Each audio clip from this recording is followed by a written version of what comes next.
Bonjour à tous, j'espère que ma vidéo vous retrouve en forme. Aujourd'hui, je souhaiterais vous faire un retour sur prédiction concernant l'une des prédictions que je vous avais postées, l'une de mes prédictions, le 31 juillet 2025. Je vous avais dit que nous entendrions à nouveau parler d'un problème de clonage interdit. Eh bien, nous y sommes. Je vais vous partager en dessous, dans la barre d'information de cette vidéo, comme d'habitude, le lien de l'article presse qui en parle pour que vous puissiez le reconsulter. Je vous fais juste après écouter la partie de la vidéo où j'en parle et je reviens sur le fameux article presse en question. On entendra parler aussi de recherches interdites pour le développement de clones. Par rapport à ces recherches, je perçois plutôt les États-Unis, mais cela, on me dit, peut aussi arriver ailleurs. Il y aura également l'établissement de nouveaux médicaments. Voilà, donc on y est. Selon cet article de la presse actualité.com, intitulé « Le monde stupéfiant et terrifiant du clonage animal », paru en date du 29 octobre 2025 et rédigé par Bianca Bosker, Santé et Sciences. Je cite, « Des entrepreneurs en clonage font vivre des chevaux, des vaches, des chiens et des chats éternellement. Et ils rêvent maintenant d'appliquer leur technologie aux humains. Voyage au cœur d'une industrie au relent dystopique. » Comme prédit.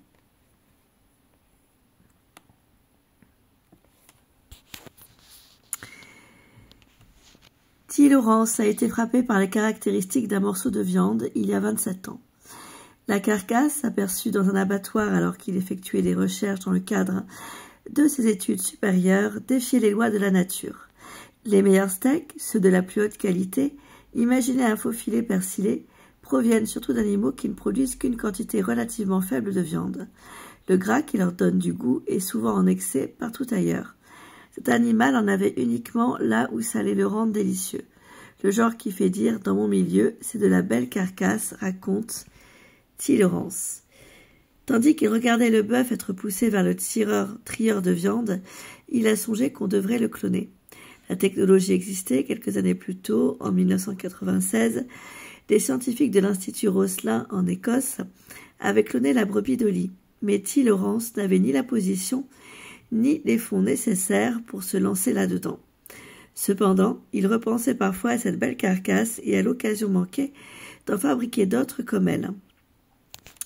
En 2010, devenu professeur des sciences animales à l'université West Texas A&M, États-Unis, comme j'avais prédit, il collectait des données dans un autre abattoir tard un soir, lorsqu'il a vu deux pièces semblables à celles qu'il avait aperçues des années auparavant. T. Lawrence a appelé le directeur de son département. Il était près de 23 heures et son supérieur était déjà couché. Mais il lui a quand même présenté son projet. Reproduire un steak remarquable en redonnant vie à des morceaux de viande de première qualité. Il allait cloner les animaux morts puis accoupler les clones. Quelques années plus tard, T. Lawrence et son équipe avaient reproduit à partir de 2 petits cubes de viande découpés dans des carcasses de bœuf exceptionnelles, un taureau cloné et 3 génisses clonés.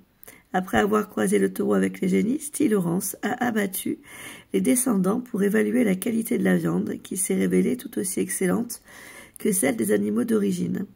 Celle de la génération suivante était encore meilleure, voire supérieure, à celle des animaux élevés à partir du summum des taureaux de l'industrie. Pardon, des fois le zoom se fait mal. Voilà. Des éleveurs ont depuis acheté des milliers de paillettes de sperme provenant de ces taureaux. L'un d'eux a même voulu acquérir tout son stock de sperme d'un animal, mais T. Lawrence a refusé. La progéniture des clones et la progéniture de cette dernière ont été introduites dans le marché alimentaire. Cette progéniture a été consommée par je ne sais pas des dizaines, si ce n'est des centaines de milliers de personnes, dit-il. Sur les 4 clones originaux, 2 sont morts de vieillesse, les 2 autres sont toujours dans le ranch de l'université, où ils broutent, boivent de l'eau et profitent pleinement de leur deuxième vie, raconte T. Lawrence. De plus en plus d'animaux connaissent un sort semblable au cours des 3 décennies qui ont suivi la démonstration avec Dolly qu'un mammifère adulte pouvait, pour ainsi dire, renaître. Le clonage s'est multiplié. À ce jour, près de 60 espèces et sous-espèces ont été clonées, notamment des mouches à fruits, des poissons, des grenouilles, des furets, des bulldogs français et des singes, un exploit longtemps considéré comme presque impossible compte tenu de l'architecture des ovules des primates. Je vous laisse lire la suite de l'article qui est très longue. Et je vais vers la fin de l'article. Mais qu'est-ce qui empêche réellement quelqu'un d'essayer de se cloner ou de cloner quelqu'un d'autre? Aux États-Unis, le clonage humain est légal au niveau fédéral, bien que certains États l'interdisent. Plus d'une vingtaine d'autres, dont le Texas, la Floride et la Pennsylvanie, n'ont mis en place aucune restriction. Le gouvernement américain n'autorise pas l'utilisation de fonds fédéraux pour le clonage humain. Or, compte tenu de l'engouement pour l'immortalité parmi les élites de la Silicon Valley et d'autres, il pourrait être relativement facile d'obtenir des financements privés. Il ne faut pas grand-chose pour essayer le clonage humain, assure Hank Greely, directeur du Center for Law and the Biosound Science de l'université Stanford. Il suffit essentiellement d'une clinique de fécondation in vitro et d'un petit laboratoire. Il a ajouté qu'il serait profondément immoral et contraire à l'éthique de tenter une telle expérience. J'ai discuté avec une personne déterminée à aller de l'avant, Panayotis Zavos.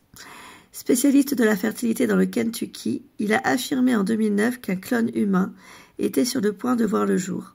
Il a déclaré avoir implanté, dans un lieu tenu secret, 11 embryons humains clonés dans l'utérus de 4 femmes. On ne sait pas s'il l'a vraiment fait, aucun bébé n'est né.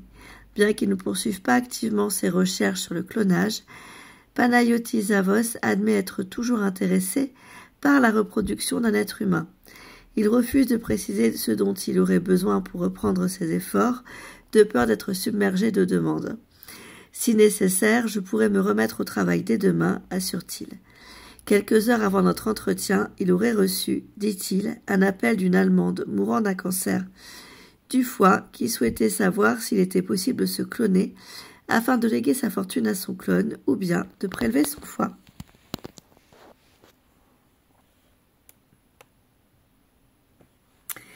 La version originale de cet article est apparue dans le magazine The Atlantic. Alors, comme prédit, on reparle de clonage aux États-Unis. Il y a des endroits où c'est légal, d'autres où ça ne l'est pas, d'où le mot interdiction. Et ça arrive aussi dans la presse française. Voilà. Merci à tous de votre confiance. Moi, je vous dis à très vite pour de prochaines vidéos. Portez-vous bien, prenez soin de vous.